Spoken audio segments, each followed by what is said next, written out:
Hello everyone and welcome back to United Red Devil TV, and here tonight with I know it's technically midnight now, but no, it's not midnight yet. Anyhow, it's getting close. Uh, our Saturday evening transfer news and rumours, and we're going to jump straight in with a little bit of some info about Lindelof, even though that apparently he's picked up some kind of injury. So hopefully everyone's doing good today, and we'll jump in. According to Italian outlet Gianluca Di Marzio, Fiorentina, someone can't spell Fiorentina. They spell it Fiorentinare.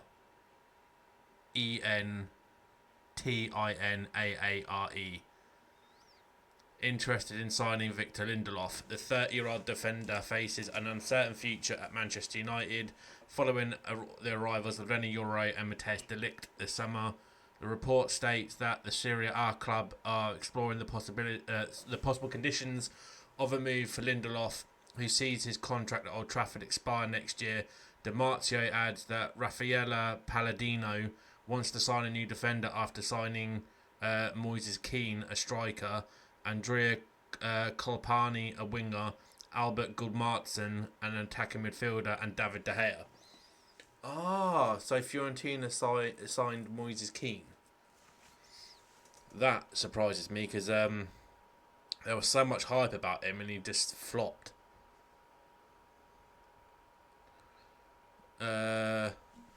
According to Italian newspaper La Repubblica, as quoted by Team Talk, Scott Mctominay has taken matters into his own hands and told Antonio Conte that he wants to join Napoli this summer.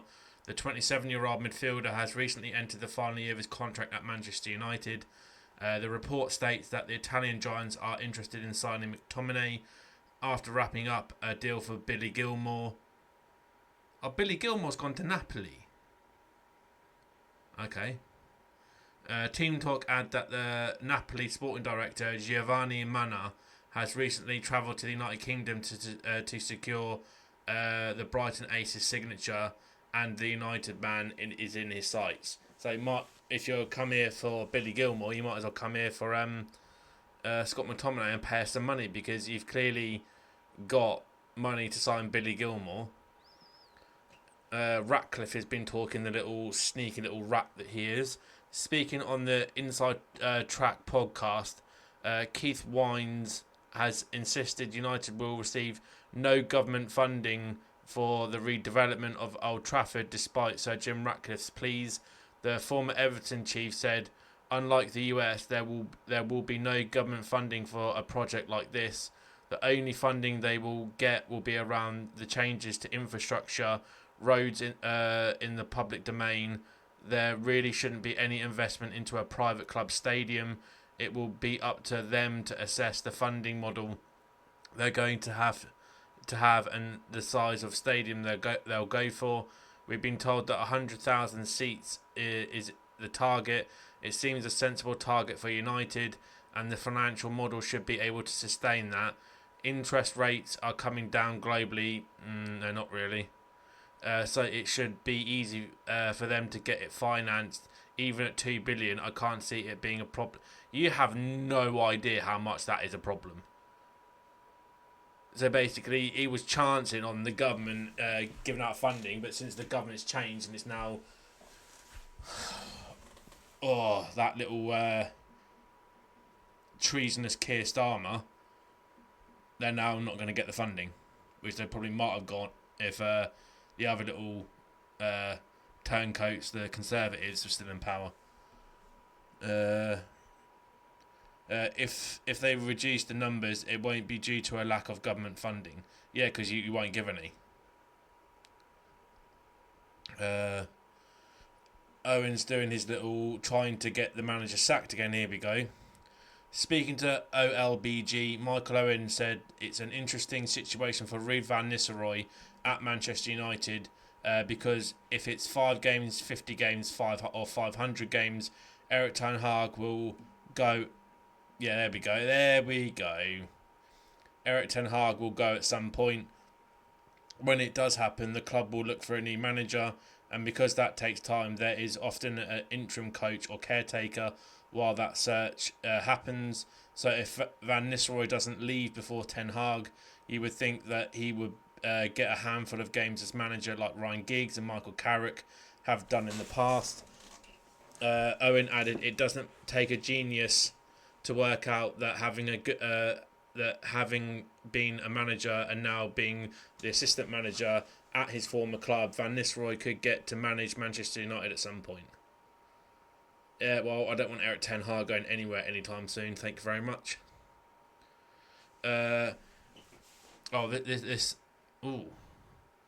Former Manchester United youngster is hospitalised. Angel Gomez sustained a horrific injury in Lille's match against Reims on Saturday afternoon. Gomez, who now plays in France, was involved in a collision while contesting an aerial ball, crashing into Reims defender Amadou Kone, which resulted in Kone's dismissal. Lille's squad protected him from view while he received treatment from medical staff. He was subsequently stretchered off and transported to hospital by ambulance. Lille have confirmed the player has regained consciousness. Oh, thank God. Manchester United are reportedly interested in Atalanta midfielder Ederson, according to the Express. So take that with a pinch of salt.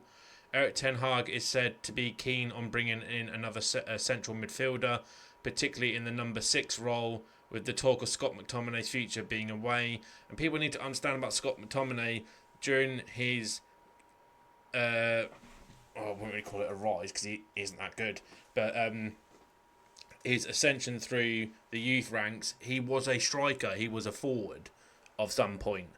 And then it was because of Mourinho who turned him into, it was either Mourinho or Solskjaer, ended up pushing him into midfield, which he just, he's out of his depth.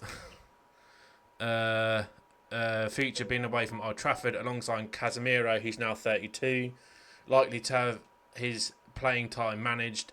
This provides a spot for another midfielder, which Ederson could fill. It is reported that discussions are ongoing over a £51 million deal.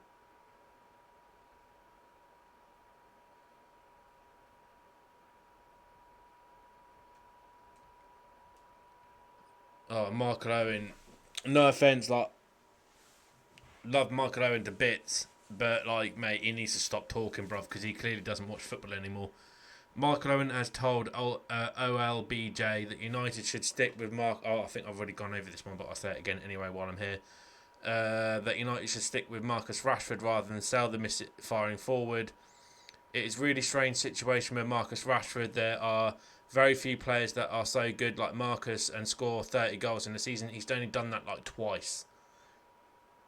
He's not done that on the regular, mate. And what he tends to do, he'll have a good season, he'll score somewhere in and around 20 to 30, but it's never gone past 30. And then he'll have 2 bad seasons and just looks absolutely disinterested. And then go score 8 goals last season. Having such a contrast in your output is quite rare. Not with him, it's not. Which leads you to believe that there's something going on that we just don't know. Yeah, well, because he's gallivanting off and going getting pissed in Ireland when he's meant to be at training, bruv. Having such a contrast in your output... Oh, no, I've read that bit. But the thing with Mark is he can still be a great player when he can be bothered. And he doesn't like Ten Hag, that's blatantly obvious. If you've got a ready-made homegrown player that has all the ability in the world when he can be bothered, that has been there, seen it, done it, that has proven that he can do it and scored the goals that Manchester United needed, and he's right under your nose. You've got to move heaven and earth to get him playing. Don't you think he's done that, bruv? People talk about moving him on and things like that, but you've got someone that you know can do it already there, so I suggest you look at a little bit more inward and try to improve what you've got. Oh, he is an absolute muppet. I would definitely be in the camp of keeping Marcus Rashford. I wouldn't. and trying to get the best out of him, because his talent is there in black and white. No, it's not. Oh my God, you're so wrong, Michael Owen. I've seen it before. No one can doubt it's there. It's just gone. It's just going to take someone to bring it out of him. No, it's just he just tends to do that when he thinks the manager's going to get sacked. Or is hoping to try and get a manager sacked. He'll play really, really good one season. No, just no, Michael. You're absolutely wrong. I've gone over that. Let's have a quick look on X. See if there's anything that I have missed. X.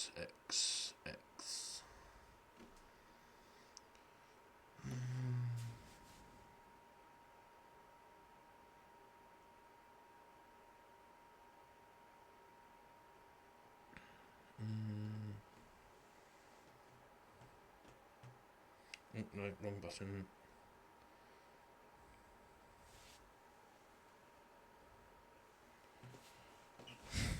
I'm not being funny, right? Without Joshua Zirk, Dimitar Berbatov, right, is been saying that there's two other players he reckons should have got man of the match over Joshua Zirkzee, even though Joshua Zirkzee scored the winning goal of the game.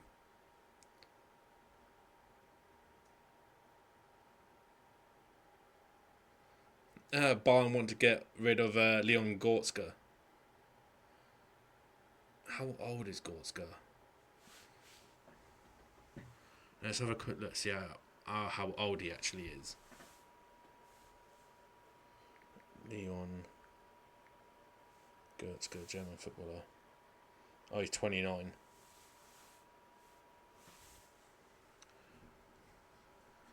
Mate, it looks like Bayern's trying to have a clear out because they apparently now want to try get rid of Leon Goretzka.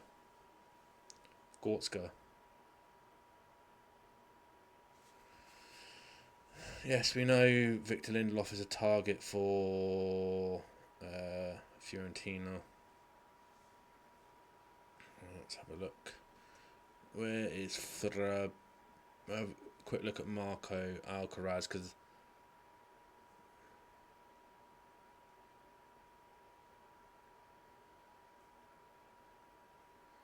why have you posted the same post twice? I think this Marco Alcaraz is clutching. Why is he post? He keeps posting the same post twice.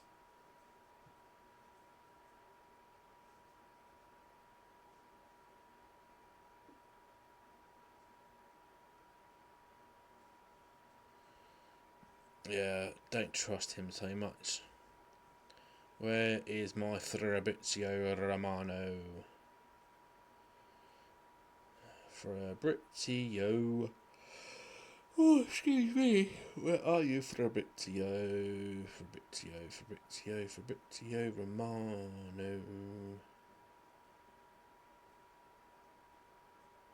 There you are, Fabrizio.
Oh, Xabi Alonso's won the German Super Cup.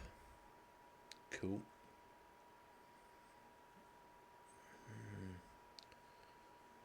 Oh, it doesn't look like Mr. Fabrizio is being.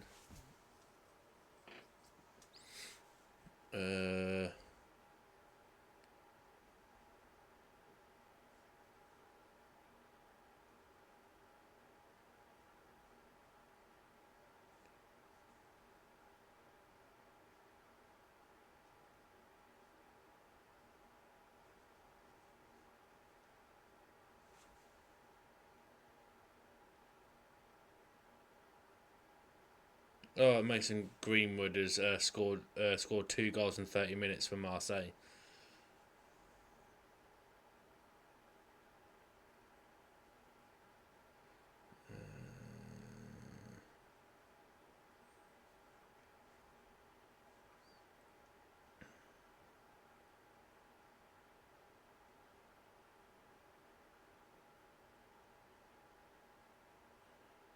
Oh, so that looks like official confirmed. Yusuf Fofana signed for AC Milan, so that's going nowhere.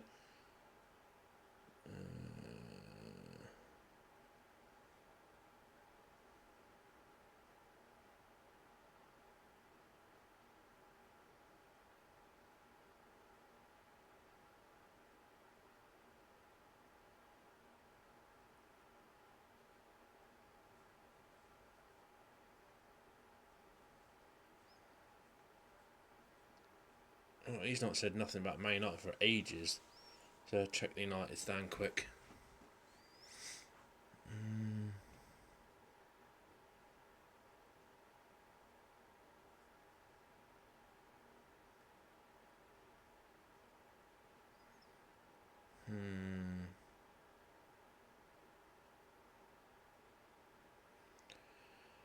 Oh, apparently, yeah. United stand posted 12 hours ago that apparently Lindelof has been seen walking on a crutch. So it looks like possibly another one of these. There is an actual legit. I don't know if that is a prank or that's legit. Because if that's legit, oh god,